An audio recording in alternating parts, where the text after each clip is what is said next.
ሰላም አለይኩም ወራህመቱላሂ ወበረካቱሁ።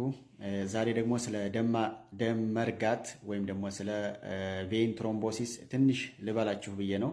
እንግዲህ ደማችንን ከተለያየ ሰውነት ክፍል ተቀብለው ወደ ልብ የሚወስዱ ደም መልስ ደም ስሮች አሉ። እነሱ ላይ እንግዲህ ደም በተለያየ አጋጣሚ ወይም ደግሞ በተለያየ ምክንያት ሊረጋ ይችላል። እንግዲህ ደም የሚረጋባቸው የተለያዩ መንስኤዎች ወይም ደግሞ አጋላጭ ነገሮች ሊኖሩ ይችላሉ። ከነዚህ አጋላጭ ምክንያቶች ውስጥ የተወሰኑትን ልንገራችሁ። አንደኛ፣ ለረጅም ሰዓት በተመሳሳይ ሁኔታ መቆም ወይም መቀመጥ ወይም ደግሞ የአልጋ ቁራኛ መሆን ለዚህ ለደም መርጋት ከሚያጋልጡን ምክንያቶች ውስጥ አንዱ ነው። በተመሳሳይ ሁኔታ በተለይ እግራችንን ክሮስ አድርገን ለረጅም ሰዓት ያለ የምንቀመጥ ከሆነ ወይም ደግሞ ለረጅም ሰዓት ያለ የምንቆም ከሆነ ወይም አንድ የአልጋ ቁራኛ ከሆነ ለደም መርጋት ይጋለጣል ማለት ነው። ሁለተኛ፣ በቤተሰብ ውስጥ ይሄ የደም መርጋት በሽታ ከነበረ በዘር የመተላለፍ እድል አለው ማለት ነው። ከመጠን በላይ የወፈሩ ሰዎች ለዚሁ ለደም መርጋት በሽታ ይጋለጣሉ። በእርግዝና ወቅትም ይከሰታል። ከወለዱም በኋላ እንግዲህ እናቶች እስከ 6 ወር ባለው ጊዜ ውስጥ ለዚህ ለደም መርጋት በሽታ ሊጋለጡ ይችላሉ። ሲጋራ ማጨስ እንግዲህ አንደኛው ሲጋራ ማጨስ ነው። ሲጋራ የሚያጨሱ ሰዎች ለደም መርጋት በሽታ ይጋለጣሉ። ሌላኛው እድሜ ነው። እንግዲህ በአብዛኛው እድሜያቸው ከ60 ዓመት በላይ ያሉ ሰዎች ለደም መርጋት ህመም የመጋለጥ እድላቸው ከፍተኛ ነው።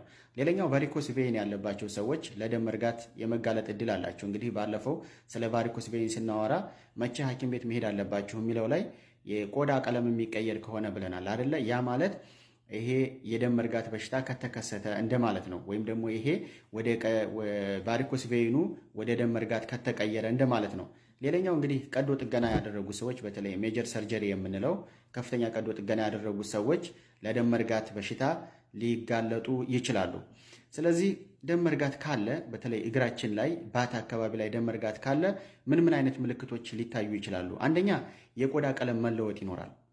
መጀመሪያ አካባቢ ላይ እጅግ በጣም ሊቀላ ይችላል ወይም ደግሞ ሊጠቁር ይችላል። ስለዚህ ባት አካባቢ ላይ ቆዳ ከተቀየረ ከጠቆረ ወይም ደግሞ በጣም ከቀላ የደም መርጋት ምልክት ሊሆን ይችላል ማለት ነው። ሌላኛው የእግር ህመም መኖር ነው። የተጠቃው እግር እጅግ በጣም ከፍተኛ የሆነ ህመም ይኖረዋል። ዝም ብሎ ህመም ሊኖረው ይችላል ወይም ደግሞ ሲነካ ህመም ሊኖረው ይችላል። በተለይ ሐኪም ጋር ሂዳችሁ ሐኪሞቻችሁ ሲመረምሩ ሲነኩት ህመም ሊያገኙ ይችላሉ ማለት ነው። ሌላኛው የተጠቃው እግር ሲነካ በጣም ይሞቃል። ከሌላው እግር በበለጠ ሙቀት ነገር ሊሰማ ይችላል ማለት ነው። እንግዲህ እነዚህ ምልክቶች ካሉ የደም ስር መወጠርም ሊኖር ይችላል። ልክ እንደ ቫሪኮስ ቬይን የተወጣጠሩ የደም ስሮችም ልንመለከት እንችላለን። እነዚህ ምልክቶች ካየን የቆዳ ቀለም መቀየር ካለ፣ ባት አካባቢ ላይ መጥቆር ወይም መቅላት ሊሆን ይችላል። የእግር ህመም ካለ፣ እግራችንን ስንነካ የሚሞቅ ከሆነ፣ እንደዚሁ ደግሞ የተወጣጠሩ የደም ስሮች ካሉ ቀጥታ ወደ ሐኪም ቤት መሄድ ይኖርብናል ማለት ነው። ለዚህ ሐኪም ቤት ከሄድን በኋላ ሐኪሞች የደም መርጋት ከተጠራጠሩ ምርመራዎችን ያደርጋሉ። በተለይ ሁለት ዋና ዋና ምርመራዎች አሉ። አንደኛው የደም ምርመራ ነው።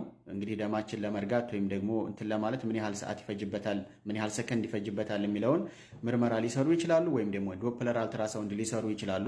እግር ላይ የሚነሳ አልትራሳውንድ ነው። እነሱን ምርመራ ካደረጉ በኋላ የደም ማቅጠኛ መድኃኒት ይሰጣሉ። እንግዲህ እዚህ ጋር ላይ ጥንቃቄ ያስፈልጋል። በትክክል መድኃኒቱን ሐኪም ባዘዘው መልኩ መወሰድ ይኖርበታል።